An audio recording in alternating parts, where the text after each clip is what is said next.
Namaste. Dear children, this is my fourth video on the chapter The Story of Village Palampur. In this story of Village Palampur, we have read initially that Palampur is a hypothetical village. We have seen what are the main features of this village. Then what are the four factors of production. Then we started with land as a main factor of production.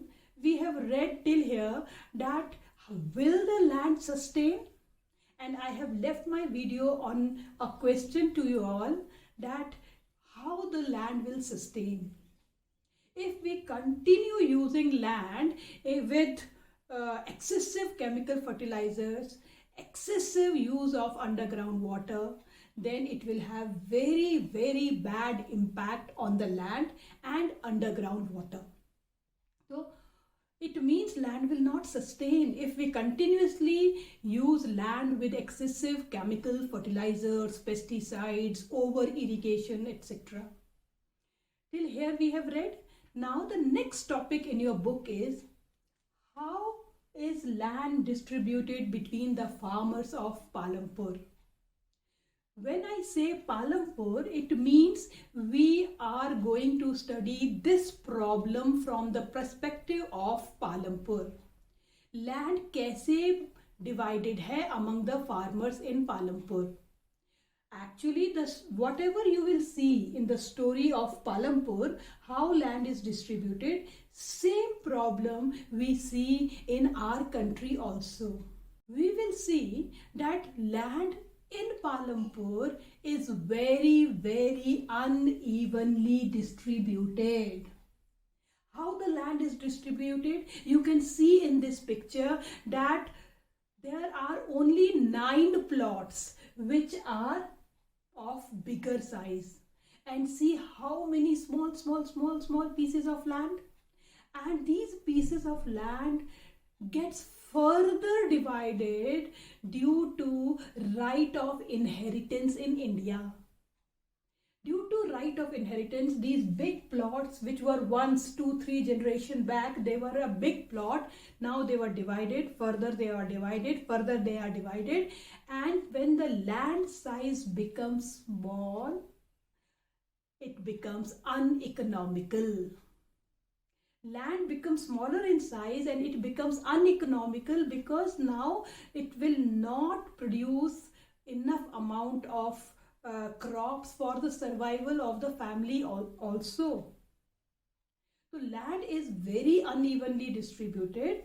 We will see that there are 3 groups of people in Palampur. There is one group of people who are landless. They do not have any land.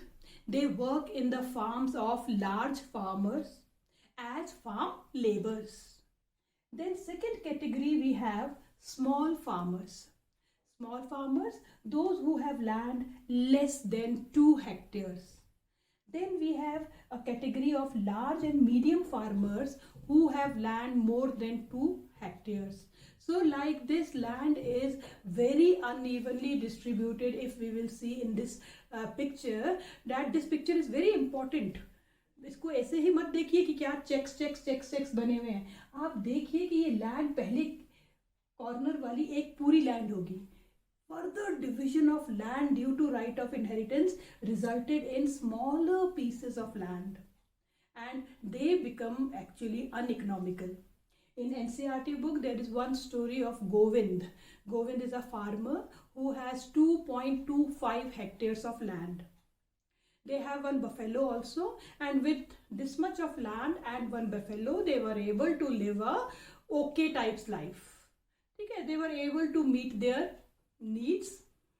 But after Govind's death, when this 2.25 hectares of land was divided in among the 3 sons, each one has got now 0.75 hectares of land, जिसका मतलब less than 1 hectare. With this much of land, they are not able to fulfill their needs.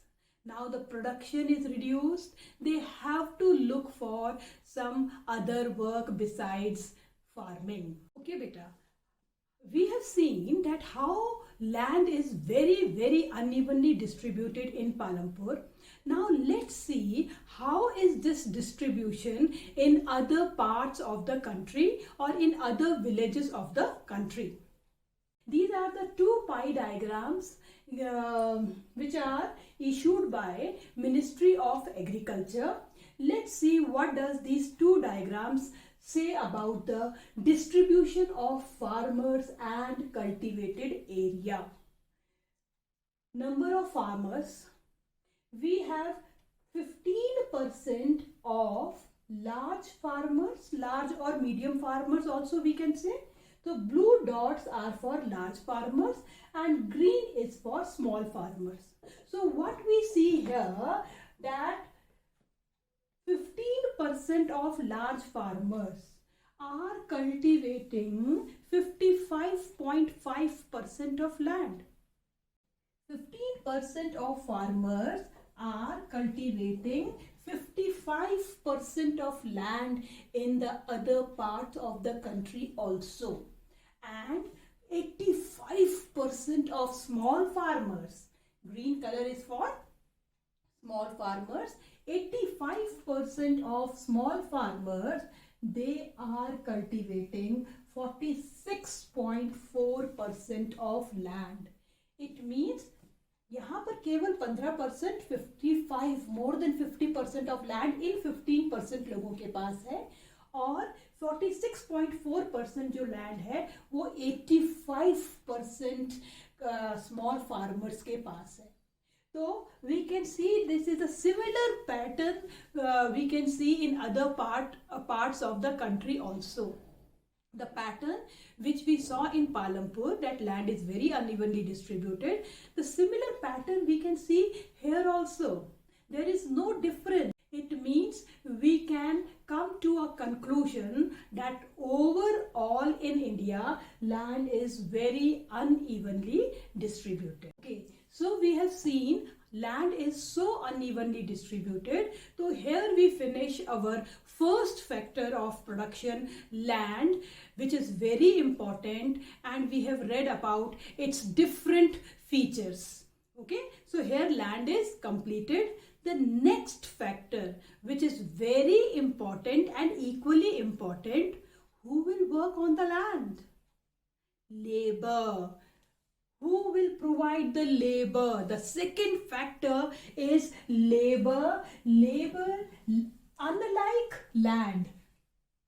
Labor unlike land. Unlike land matlab not like land, it is in abundance.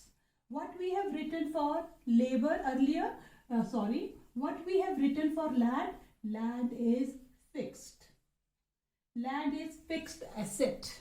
We cannot increase this land according to our needs. But labor, the second factor of production, we have in abundance. In farming, because we know in Palampur, farming is the main activity and 75% of people are engaged in farming. So, farming requires a great deal of labor. Farming में बहुत labor चाहिए. Maximum work in maximum villages is done manually. There are some villages of Punjab, Haryana, UP where the farming has mechanized. They have all modern inputs, but still in majority part of India, labor, a large number of people are required for farming. So farming requires a great deal of labor. So now let's see how the farmers in Palampur arrange labor.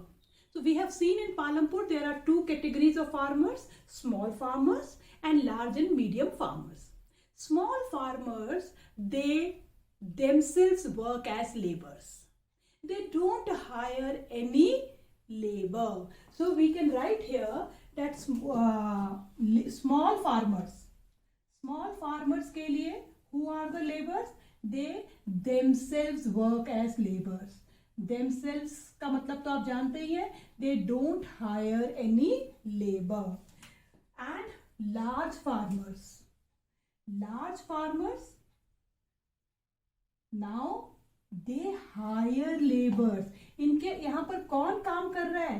Higher landless people of Palampur, 150 families which were Dalits and scheduled caste. They don't have their own land. So large farmers, they get labor from these 150 families. They hire them and they are paid for their work. They are paid on daily basis. Sometimes they are paid in cash or kind. ये दो words आपको याद रखने. Cash, you know the meaning of cash. Cash means in form of money. They are paid daily, whatever is decided between the large farmers and the landless, 200 rupees per day, 100 rupees per day, they are given in cash. But sometimes they are also paid in kind. Kind means आज तुम ये 2 kilo wheat लेके चले जाओ, आज तुम कुछ vegetables लेके चले जाओ, आज आप थोड़ा सा milk लेके चले जाओ. तो इस तरीके से they are paid in cash and kind both. The minimum wages decided by the government for a farm laborer or any laborer is rupees 300 per day. But we see in Palampur that the farmers are working for much lesser wages. There is one farmer Dala, he gets 160 rupees per day. Why farmers agree to work in much lesser wages than what the government has decided? What are the reasons for it? Why they agree to work in lesser wages? Maybe these people are uneducated, ignorant, they don't know what is the policy of the government. This can be a small reason. But the bigger reason is there is heavy competition for work in Palampur. Heavy competition for work means आप 2 labour चाहते हो, 20 labour आपके सामने खड़ी है, तो आप मनचाहा रेट दे दोगे.